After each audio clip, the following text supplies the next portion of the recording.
અમદાવાદના મોટા મોટા માર્કેટોમાં ફરવાની જરૂર નહીં પડે જો તમે આ રીલને શેર અને સેવ કરી દીધી હશે તો. ચણિયાચોળી માટે આ સ્પેશિયલ રીલ લઈને આવ્યો છું. ઓફર બતાવું એ પહેલાં લોકેશન જોઈ લો.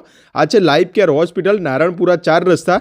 ત્યાંથી જલારામ ફરસાણ બાજુ આવવાનું, એની એક્ઝેક્ટ બાજુમાં આવેલા હાર્સવીની અંદર આ જબરજસ્ત ઓફર ચાલી રહી છે. હવે ઓફર ધ્યાનથી સાંભળી લેજો. અહીંયા રેડીમેડ બ્લાઉઝવાળી હેવી ચણિયાચોળીઓ મળવાની છે, એ પણ 3499 રૂપિયામાં બાય 1 ગેટ 1 ફ્રી.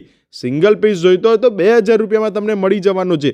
અહીંયાની ચણિયાચોળીની ખાસ વાત એ છે કે રેડીમેડ બ્લાઉઝ તમને મળવાનો છે, જે નારણપુરા નહીં, અમદાવાદના કોઈપણ માર્કેટની કોઈપણ શોરૂમમાં જોવા નહીં મળે. ચણિયાચોળીમાં રેડીમેડ બ્લાઉઝમાં બહુ જ ઓછા કન્સેપ્ટ આવતા હોય છે, પણ અત્યારે આ જબરજસ્ત ઓફરનો બેનિફિટ લેવા માટે નારણપુરા પહોંચી જજો. હાર્સવીની અંદર આ જબરજસ્ત કલેક્શન છે. ઓનલાઈન પણ તમે મંગાવી શકો છો. World wide shipping facility available રહેવાની છે. દુનિયાના કોઈપણ ખૂણામાં ઘરે બેઠા તમને આ બધું કલેક્શન મળી જવાનું છે. એક વખત નારણપુરા જઈ હાર્સવીની મુલાકાત અવશ્ય લેજો.